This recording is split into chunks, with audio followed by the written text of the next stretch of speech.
And I remember sitting there thinking, oh my gosh, I could eat you for breakfast. And I get the second phone call. The role seemed interesting, and I did what I would normally do, which is to ask all the basic questions. They checked all the boxes, and I said, I'd really love to speak to the manager first, who I happened to meet for coffee the year before. And I get on this call with him, and I ask him a couple of questions which are probably tough, like, how do you plan to integrate somebody like me into an organization like yours?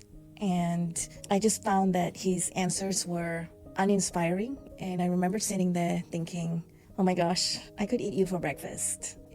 This is so uninspiring. Like, I should be running this organization, not you. So I left the call feeling deflated, when I think maybe just a couple of years before that, I would have done everything I could in that call to make sure I was going to be the front runner for that job. So I noticed this different feeling coming up after this conversation. So after that meeting, I said to myself, what am I doing? Why am I putting myself through this? And I decided then that I would not take any more calls. And I started building onto my, at that time, side passions, building the Elevate group with my partner Jingjin, and said, okay, let me just try this, And so like a month later was when I decided for good that I would say no to corporate.